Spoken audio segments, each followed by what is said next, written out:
This is SportsCenter right now. I'm Will Reeve. 35 points, 14 rebounds, 6 assists, and 1 dunk for the Hall of Fame induction montage were not enough for LeBron James to carry the Cavs past the Blazers. Here's LeBron after his team's 8-point loss. It's been a long time since I haven't played, with another All-Star, on my team. So having Kev out, it's been very, very challenging, obviously, for all of us. Kev is, big usage rate on our team. We get the ball when things get chaotic. We can throw it to him in a low post to get some things going. But it's not just Kev. We missing double T as well. Rodney went back out again. So, you take obviously you want to win every game, but my approach doesn't change. Sending it back to First Take for more on LeBron right now. The King opened up there. Lots to get into with the Cavs' loss last night. But first, let's give a little respect to that dunk by LeBreezy. Max, were you impressed? Yep. Impressed by King James? First of all, that dunk was, I don't know how it's humanly possible. Like, did he jump off a springboard? He's in his early 30s already, approaching his mid-30s. He's played more minutes than anyone who ever lived who's still been the best player in the game, including Kareem, who didn't have to play the same style as LeBron James. And he doesn't just dunk it. Stephen A., that's an all-timer. He had an all-timer. That is a Hall of Fame highlight reel dunk. Unbelievable. It's unbelievable. The fact that physically, we know mentally he can make up for some physical erosion, but physically he can do that is unreal. Well, you mean, you're just learning that, Max? Because, you were on TV just yesterday talking about how he's lost a step and he's not the same and all of this other stuff, as great as and phenomenal as he is, and you certainly never denied that. I do believe it was you that was on national television just yesterday talking about what he lost. So it's nice to see that you woke up last night and was reminded as to what he hasn't lost. It was a sensational dunk, no question about it, but let's pump the brakes a little bit. I can go to it when you say it's unbelievable. Okay, that's that's hyperbole to some degree or whatever, because it's very believable with LeBron James. A and B, we've seen some big time dunks before. I've seen Tracy McGrady do some big time dunks like that. I've seen Vince Carter do some big time dunks like that. I've seen Kobe do some big time dunks like that, and so have you. When they were young. So let's be very clear. I understand that. I understand. I'm just saying, we see it. If you want to bring into account his age, it was unbelievable because of his age, fine. But I'm talking about the actual dunk. It was fantastic. It was great. But we've seen it before, is all I'm trying to say. Okay? That's all I'm trying to say. Never from a guy his age with that kind of, but never from a guy his age with those kind of miles on his legs. Like, this is probably the greatest old man dunk or dunk after playing X number of minutes in the league of all time. And Stephen A., my point yesterday was just this. Yes, he's capable of flashes of brilliance and even sustained periods of brilliance, but he can't play with the same energy on both sides of the floor all season long as he could 5 years ago.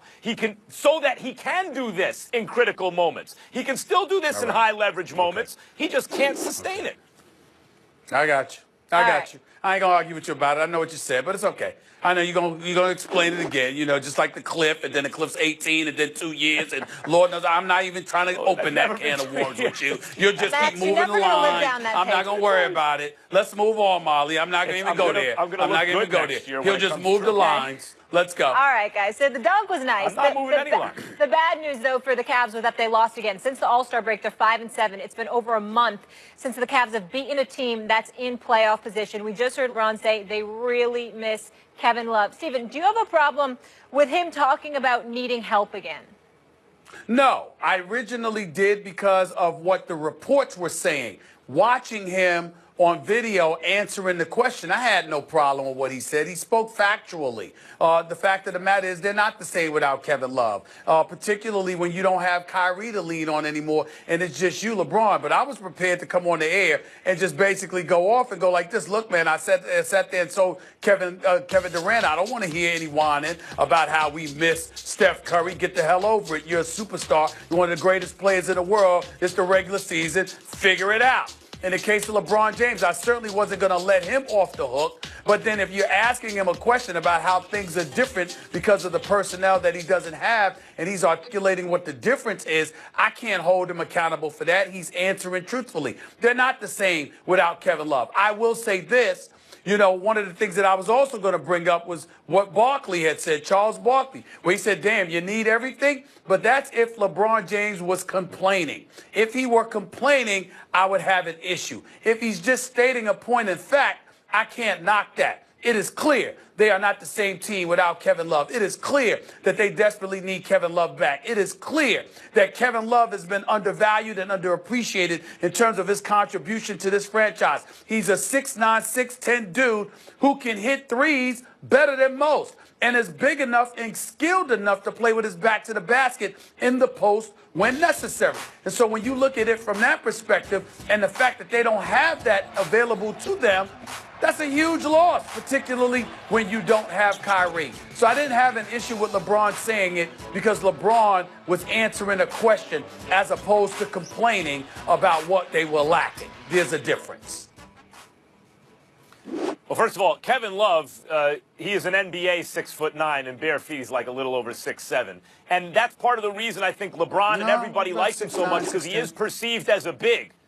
I'm telling you, in bare feet, he's 6'7" and a little change. He's been measured. Matter of fact, he'll even tell you if you ask him. But the point is, we just did a commercial together a few months ago. I was standing right next to him for hours. I think I would know if he's 6'9" and above. I'm telling you, he's 6'9" and above. Okay, but I'm just talking about what the rule. Okay, I'm telling you what the tape measure says. But listen, the point is that Kevin Love had this reputation as one of the top 5 players in the league. He's the best player on a bad team, and he's an excellent player.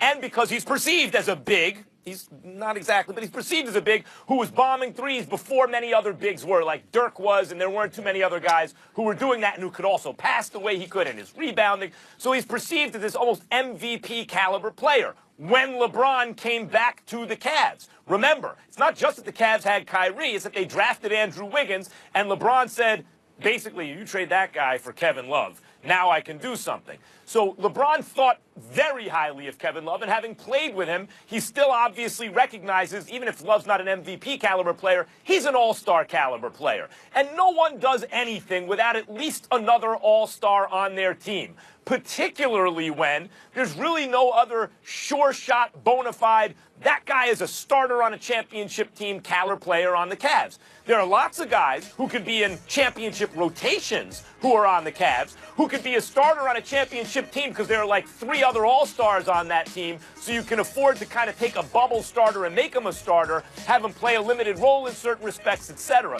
But there's no one. Even like Hood could eventually be a really good player. Right now, he is a starter-ish, kind of maybe just under caliber player, and that's basically everyone else on the team. So if LeBron's asked a question and he gives an honest response, I don't think we can kill him for it. The only guy I can think of, Stephen A., who was in a major media market and every day was asked questions where he could have stepped in it and never did, is Derek Jeter. Like, Andrew Luck is a version of that now. Somehow they're able to say and give you what sounds like a plausible answer, and there's no meat there. There's nothing that the critics can really hook into.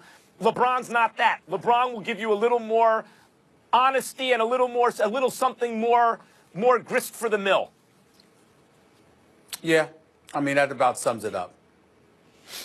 Okay. Coming up, guys, Richard Sherman has barely been a 49er for a week. He's already started trashing the Seahawks. We'll tell you what he's talking about. And Adrian Peterson joining us next.